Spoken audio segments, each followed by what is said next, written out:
경제를 살렸다는 평가를 받는 경제 대통령 박정희잖아. 그런 박정희가 만약에 암살당하지 않고 오래오래 살아서 영구 집권까지 했다면 한국 경제는 어떻게 됐을까? 오늘은 그거에 대해서 한번 알아보려고 해. 박정희는 되게 유능한 경제 관료들, 경제 부하들이 많았어요. 그 용인술이 굉장히 높게 평가를 받아. 용인술? 사람을 쓰는 능력. 그 대표적인 사람이 한국 경제학계에서 최고의 영향력을 행사하는 걸로 평가받는 서강학파의 수장. 서강대를 중심으로 생긴 학파거든. 남덕우라는 사람. 기억나 남덕우? 이전에 나왔던 사람. 김재익의 유학 상담도 해주고 김재익이 스탠퍼드에 있을 때 김재익이 미제스를 만나게 하는데도 일조했던 사람.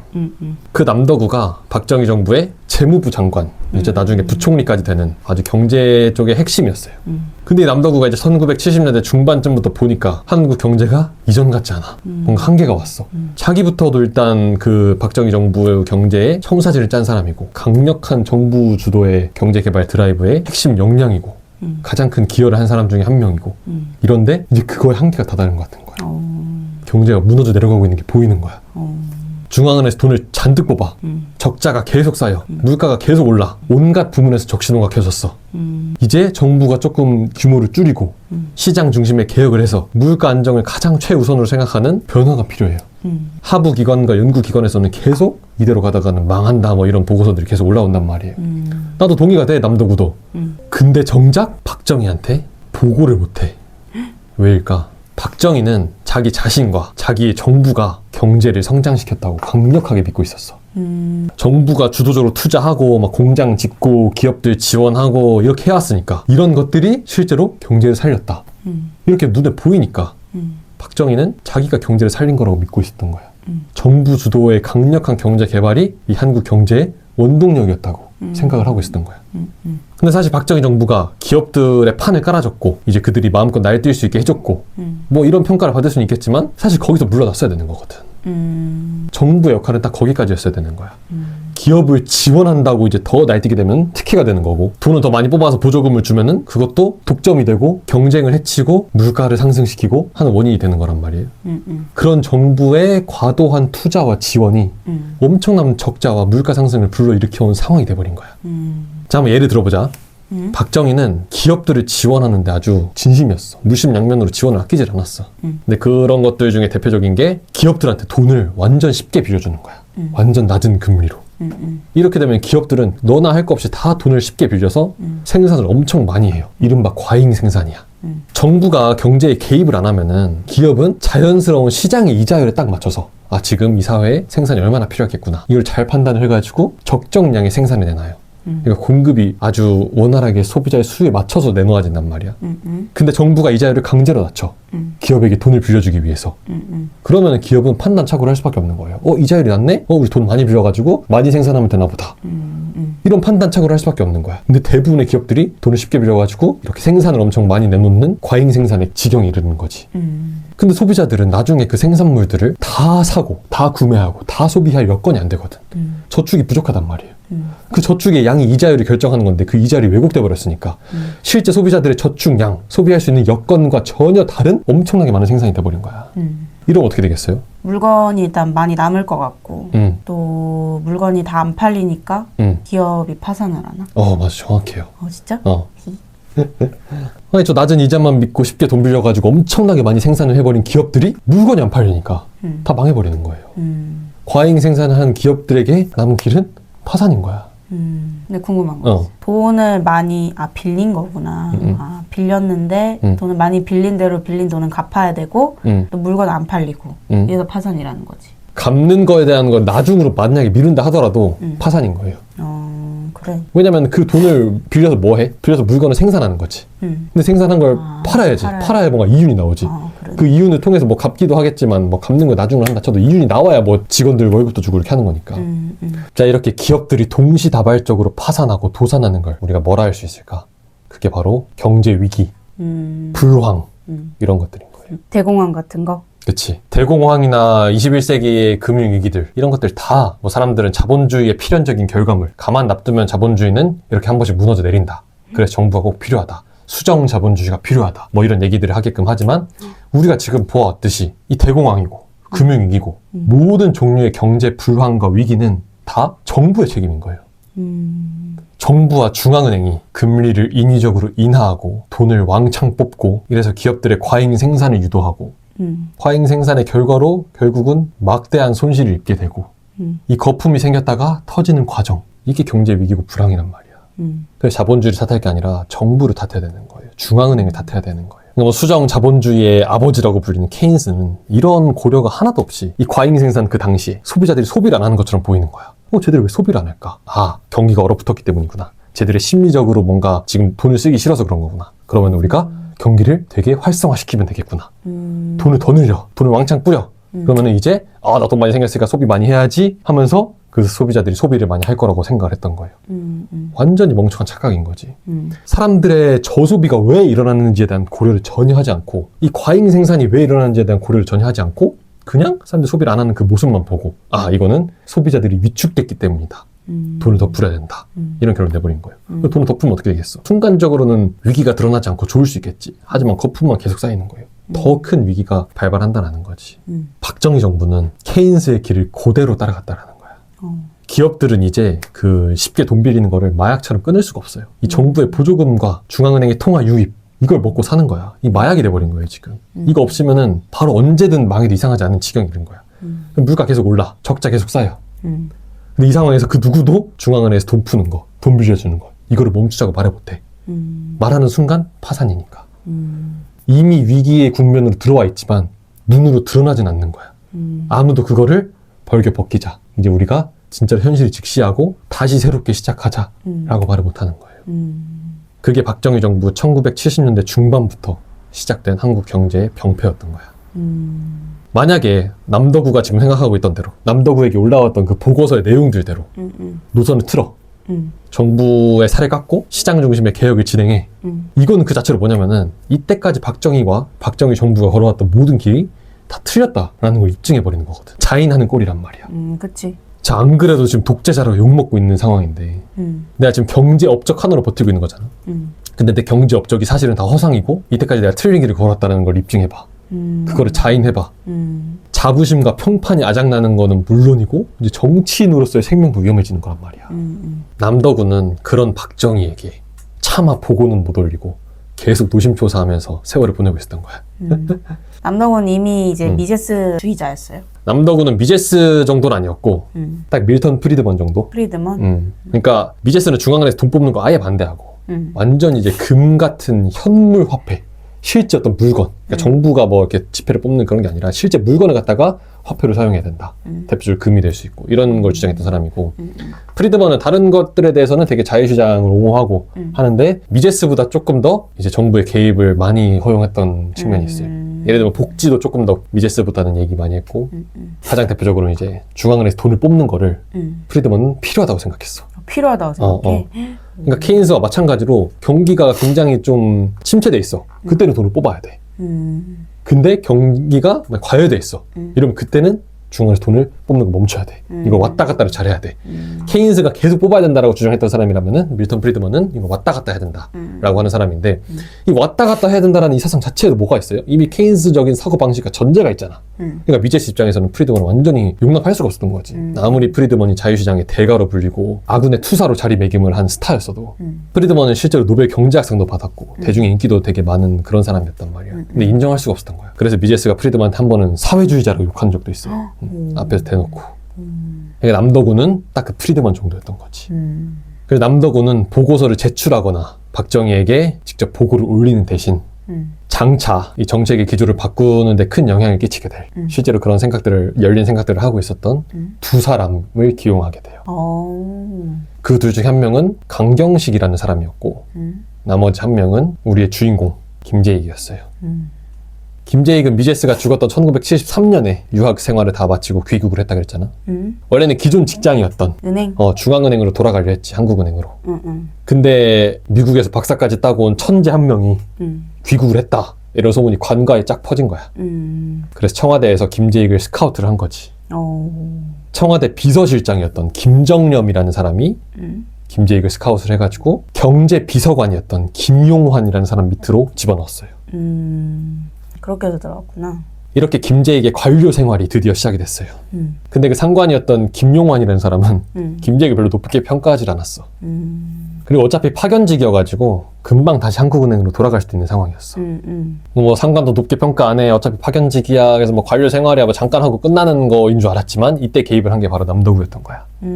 박정희한테 보고서를 못 올리고 이렇게 된 이상 후위를 도모해야겠다라는 생각으로 굉장히 시장주의적이고 굉장히 자유주의적인 젊은 두 관료 강경식과 김재익을 발탁을 해버린 거지. 이때 김재익은 파견직이 아니라 남도구의 비서실장이 됐다가 나중에 경제기획원으로 자리를 옮겨가지고 경제기획원에서의 본격적인 관료 생활이 시작이 된 거예요. 아예 공직 사회에 꽂힌 거야? 그치. 이제 파견직이 아니고 이제 정규 관료가 된 거예요.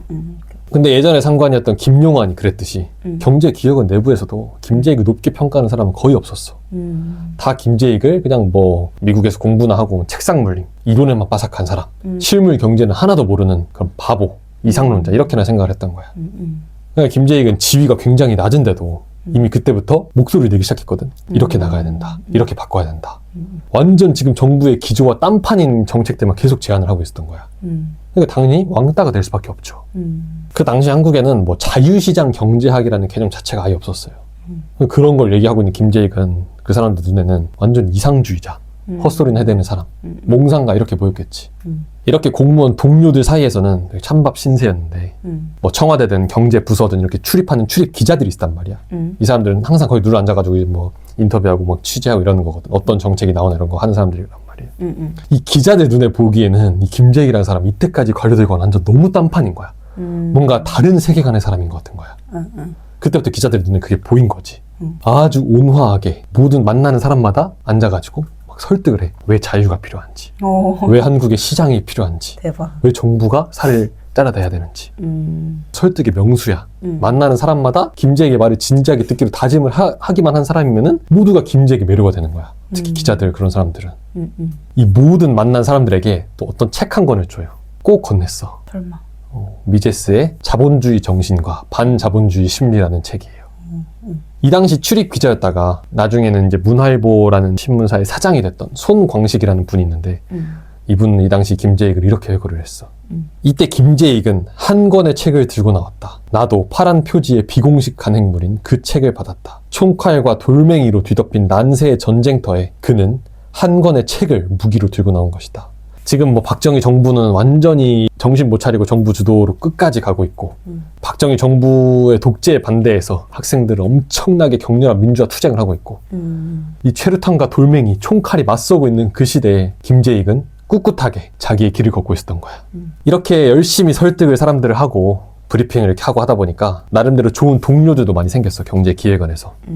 경제기획원이라는 부서가 그 당시에 그나마 박정희 정부에 조금 비판적인 목소리를 냈던 그런 기관이었거든. 물가 안정이 중요하다. 중앙은행에서 돈 그만 뽑아야 된다. 정부가 뭐 기업 지원하는 거 멈춰야 된다. 이런 얘기를 했던 데가 경제기획원이었던 거예요. 아까 남덕으로 향했던 그 보고서들. 그런 보고서들을 쓴 곳이 바로 경제기획원이었던 거지. 병아리 관료 시절부터 김재익은 엄청난 족적을 남기기 시작해. 대표적인 게 부가가치세 도입.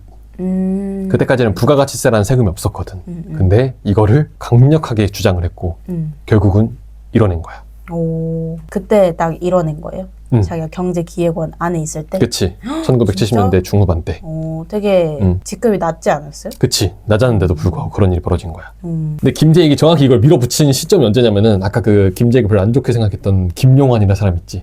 그 사람 밑에 있던 그 파견직 시절부터 이걸 주장을 했던 거야. 직속 상관이었던 김용환이 마음에 안 들어하고 막 머뭇거리니까 한 단계 건너뛰어가지고 직접 김정령 비서실장한테 보고를 때려버리고 이거 무조건 해야 된다. 세상에 어떤 파견직이 그것도 신입이 이런 일을 하겠어. 부가가치세는 다른 세금들과 다르게 간접세잖아. 소비를 할 때 내는 세금이란 말이에요. 모두가 평등하게 낼 수 있는 세금이고 이중 과세의 위험도 없는 거야. 한마디로 세금 자체가 굉장히 간명해지고 투명해지는 거지. 당시에는 그런 전산 시스템이 많이 부족했기 때문에 이게 시행착오가 많았거든요. 근데 지금까지 부가가치세가 잘 자리를 잡았고 오늘날도 한국 경제에 굉장히 핵심적인 역량으로 부가가치세가 기여를 하고 있기 때문에 김재익의 성견지명이었다고 볼 수 있는 거지. 부가세 도입 말고도 김재익이 이때 굉장히 신경을 써서 시도를 했던 게 통신혁명이었어요. 통신혁명? 전화기에 관심이 많아가지고 전화 기술을 혁신하는 거에 굉장히 많이 공부를 했었거든. 원래부터 막 기계에 관심 많고 그랬으니까. 엔지니어가 되고 싶어서 공대를 가고 싶었는데 색약 판정을 받아서 못 갔단 말이에요. 그래서 물리대를 간 거예요. 김재익이랑 서울대 물리대에서 친구였던 정근모라는 사람이 한국 원자력 업계에서는 레전드급 인물인데 이 사람한테 자네 나랑 전공을 좀 바꾸세 라고 이렇게 할 정도로 이공계에 관심이 많았던 거예요. 김재익은. 그 당시에 전화기는 최신부라는 정부 기관에서 담당을 했는데 이 기계식이어가지고 진짜로 느리고 신청하는데도 막 몇 개월 때는 몇 년 걸리기도 해요. 그래서 집에 설치하는 것도 엄청 긴 시간이 걸리는 거야. 김재익은 이 일에 몰두를 해서 해결책을 찾다 보니까 기계식이 아니라 전자식 전화기를 도입을 해야겠다. 전자식 전화기를 개발을 해야겠다. 이런 결론을 내리게 된 거야. 전자식? 그래서 이 방향으로 연구를 추진하고 막 개혁을 해나가려고 하는데 그 기존 기계식 전화기를 개발하던 그 생산팀에서 굉장히 열이 받은 거지. 왜냐면 이렇게 되면 자기들이 뭘 먹고 살라고. 자기들 망하는 거잖아, 다. 전자식 전화기가 도입이 돼버리면은. 엄청 로비를 하고 막 정부 곳곳에다 로비를 하고 막 항의를 하고 이렇게 한 거야. 이런 일이 실제로 지금도 일어나요. 어떤 특정 기업들이 혁신을 도모해가지고 뭔가 새로운 기술을 발명해내고 새로운 서비스를 개발해내는데 이러면 기존 업계에서 뭐 먹고 살아 이러면서 막 반발을 하고 로비를 하니까 정부에서 그걸 틀어막아버리는 거지. 기존 사람들의 일자리를 지키기 위해서라는 명분으로.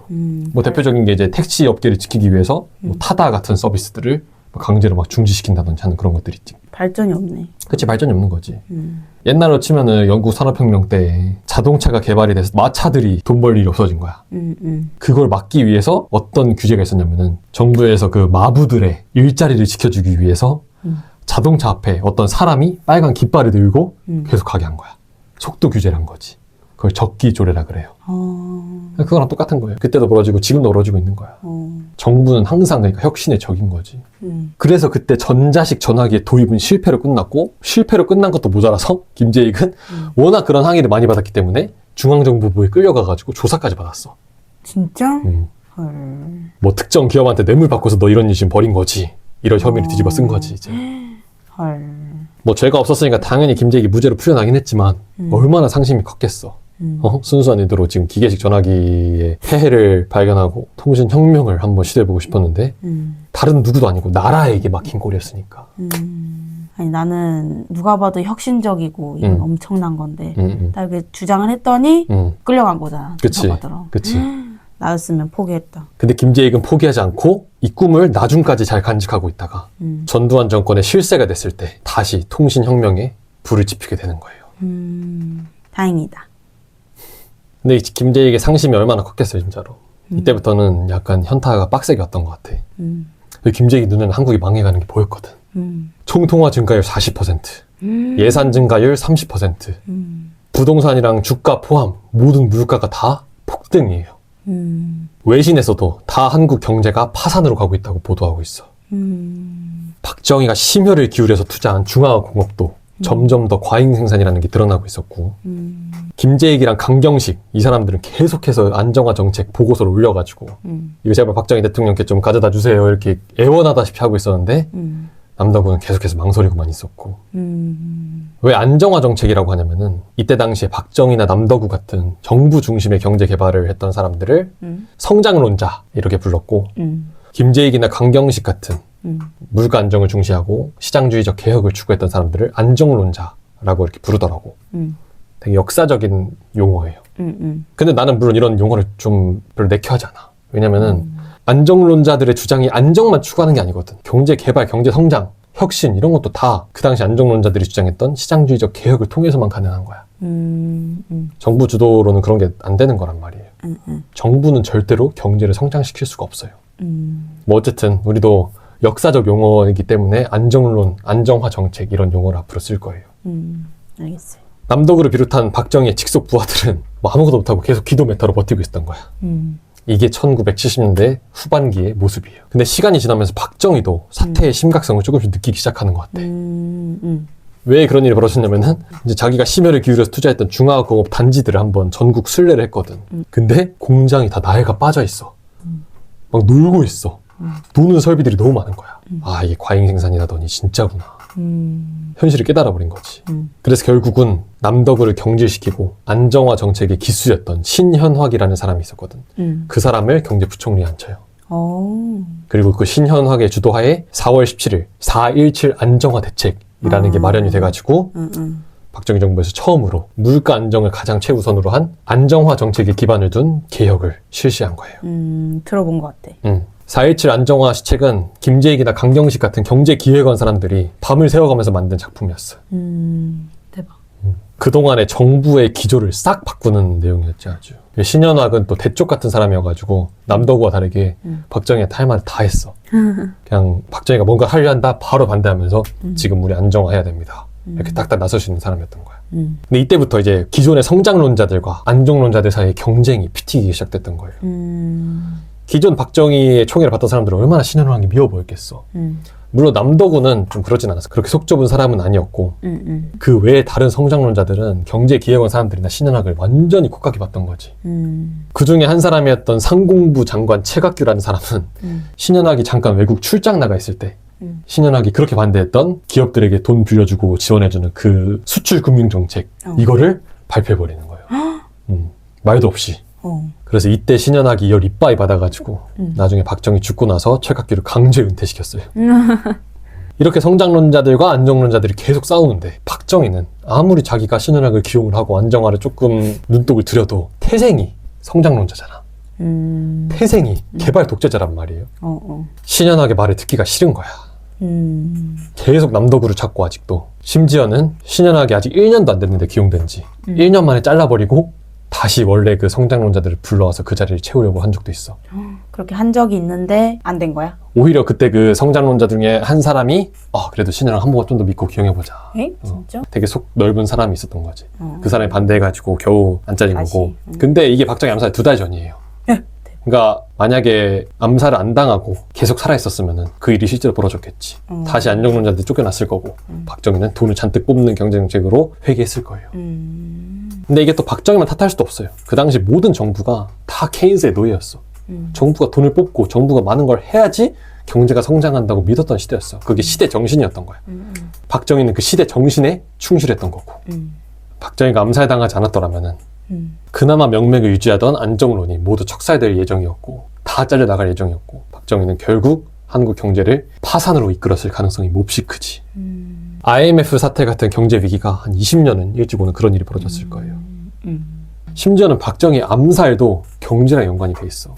경제가 워낙 위험하고 위태위태하니까 특히 이제 중화업 하면서 그 기존에 있던 경공업 단지들이 많이 있던 부산, 마산 이런 경남 일대의 노동자들이 반발이 엄청 심했거든.